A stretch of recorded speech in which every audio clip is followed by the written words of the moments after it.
We've looked at these new dragons, now it's time to check out these all new vehicles and see which is the best and whether they're worth the price. First up is the 561 piece Ninja Combat Vehicle, which has 6 bags to build up the 2 bikes and jet, and despite costing $100 in the US, this has less pieces than Rogue's Mech Dragon that we looked at previously. The completed build is genuinely a lot bigger than I was expecting it, partly thanks to those giant wheels, but also just in general the size of the 2 bikes is quite significant, and the way they connect together makes for a very wide vehicle as well as being quite tall, especially at the back. The large cockpit in the middle can of course sit a minifigure with a control panel inside there showing the status of all 3 vehicles in the set, as well as some gold joysticks to hold on to. The 2 bikes also have space for a minifigure to sit, with handlebars and storage for their swords. Separating this into its constituent parts is quite simple. You just pull each bike forwards like so, leaving behind the jet to fly around on its own. When it is all separated though, I do think the jet looks sadly a little bit unfinished. There's a huge gap in the side of the cockpit, and while these black flaps do move down to cover up the sides a bit better, when viewed from the front, the connection points to the bike really do stand out a bit. Still, it is armed with spring-loaded shooters, and you can use these clips at the back here to kind of store the extra ammo if you want to then quickly reload, while the wings at the top also use giant stickers to add some detail. And then at the back we have some orange exhaust fumes using these new energy pieces that were also present on both of the new dragons. As for the bikes, they're identical in every way except the colour of these little elemental effects used. Kai's bike has all of these pieces in trans orange, while Wyldfyre gets them in trans blue for her heat powers. These really do make up the bulk of the set. Even without the wheels, they are ridiculously big. But thankfully they don't fall down because they have these stands on either side, so you can display them at an angle and even drive them around like this. There are stickers on each side at the top here, while they also make use of a plain red core dragon head for the mudguard at the back. Unlike the Stealth Raider and its sequels where the bikes were specific to one side, it doesn't really matter which side you attach these ones because the builds are identical, so can fit either way, simply slotting back onto the jet's Technic axles until it clicks in place like so. Weirdly enough, I think the bikes look better when they're separate rather than attached to the jet, while the jet definitely looks better when it's attached to the bikes, as they help hide some of those awkward gaps that are present on it. All in all, while I don't think it's anywhere near as good as the initial set pictures made it seem, it does at least look better than the Legacy Sonic Raider and last year's combo vehicle.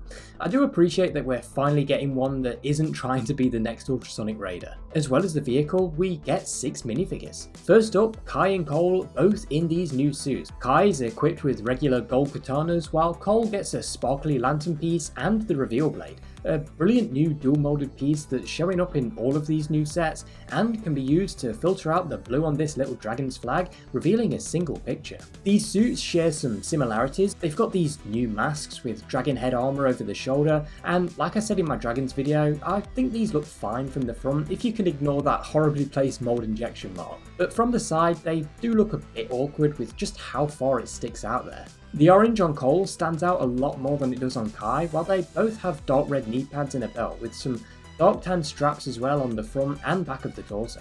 Then we have the debut of Frak, the master of Quake and first Serpentine to become a ninja. He's got this grey and lime suit, which honestly I don't think looks that great from the front. I do really like the little snake symbol on the back. While he also gets a brand new head mold, covering his orange snake head in a lime green mask. I think it looks good, but it's a shame that there's no option to have an unmasked version sadly, as his head is significantly smaller than the core snake, so they wouldn't really work here. Wyldfyre also makes an appearance here, again in her tournament suit. As for the villains, the Spectral Dragonian Scout gets this little ghost dragon to ride around on, which uses a Dragonian helmet in white for its skeletal head. The figure itself has transparent blue legs with silver and red armour that lines up perfectly with the torso print, while everything else is identical to the Dragonians with tails and some of the other sets with that blue armour, grey helmet and the angry face printing below it all. Nokt also makes a comeback, but funnily enough, despite being the smallest set to feature him, it's not the cheapest, with this set costing £80 in the UK and $100 in the US. I mean, sure, there are some big pieces in this, and the finished build is quite large as well, but let's just do a quick comparison to see if this really is worth the price. Here's 2018's Diesel Law, an enormous vehicle and one of my personal favourite Ninjago villain sets ever made. This one has over 1100 pieces, and when it came out retailed for $110 or £90 in the UK. And if it came out today, I honestly think it's fair to assume that it'd probably be around the same price, and yet for that small difference it had so much more to offer. Not only is it double the size both in terms of piece count and the actual final build, but it also features giant wheels and tank treads as well, a similar number of minifigures, and a lot of really cool play features. On the whole then, I'd probably give this a 5 out of 10. The minifigures are fine, the bikes are fine, but the jet definitely suffers a bit I think. If you just want Frak, then you're probably best off just bricklinking him or waiting to see if he shows up in a magazine or even a 2026 set. But if you do really like the look of the combat vehicle, I think it's definitely worth at least waiting for a discount. But is Lloyd's Jet Mech any better? Well, let's find out. With 1112 pieces, this one has 11 bags, a big instruction book, and a big sticker sheet to build up the skeleton dragon and the Jet Mech. And at $110, £90 in the UK, this one already feels like a much more reasonably priced set. Both builds in this are a pretty decent size, starting with this smaller skeletal dragon. I really like the appearance of this. The lighter blues help tie it into the new Dragonians really well and give it a bit of a ghostly appearance, while the rising dragon strike headpiece works really well here for the dragon skull, with that blue in the mouth sort of acting like eyes glowing through. The jaw can also open up wide enough for a roar, while the neck can simply lift up and down on mixel joints. The whole beast sits on all fours, but it can stand fully upright on the back legs as well if you get it in the right position. The wings make really good use of these blade pieces to kind of help with their own skeletal appearance, and they can simply flap up and down on ratchet joints while their feet sit on mixel joints as well. The back legs can also splay out to the side, but that's as far as leg articulation goes really, only the feet are on ball joints. The tail also adds a nice finishing touch. Up above the ribcage is a red saddle area where we can sit Kerr with this big flag behind her that we can of course use the reveal blade on to filter out the blue and reveal the Forbidden 5 symbol inside the evil dragon heads. While this dragon may be a bit lacking in articulation, it certainly makes up for it in another way, as we can rip the whole thing apart into small sub-assemblies and then combine it with Thunderfang. First, we take the tail and sit it on Thunderfang's left hand, then remove the hands from the wings and plug them into the core joints on Thunderfang's arms. I wasn't a big fan of how they were left exposed on the set, so it's actually really cool to kind of see them getting utilised like this. Next, we grab the head and clip it onto Thunderfang's right arm like so, and finish the whole thing off by sitting the torso right on top of his body here, while also removing these spikes and adding them to his head to complete this new spectral Thunderfang. The back half of the bone dragon is left behind, but as far as Thunderfang goes, he really does look pretty good with all this added on top. The wings of the bone dragon line up really well with his own, so it kind of adds an extra layer of detail there, while all the other pieces beef him up a bit more and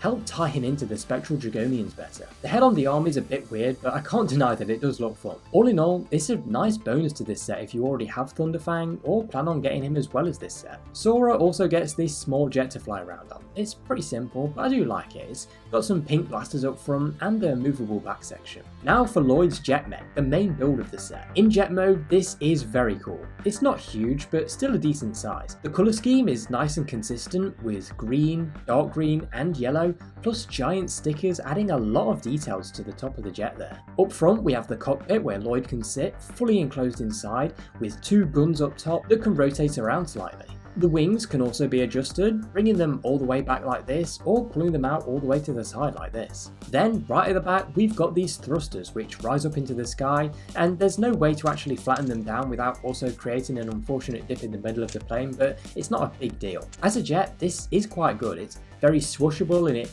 doesn't look too obvious that there's a mech here unless you look at the underside. So just how do we transform it into a mech? Well, first of all, grab the cockpit and just pull it down like this, then spin the guns round to form a small head. The wings can then be pulled apart and the lower arms can come out to play, while we can then lower the feet down and pull the legs apart to complete the transformation. But then where are the weapons? Well, they've been hidden in plain sight all this time.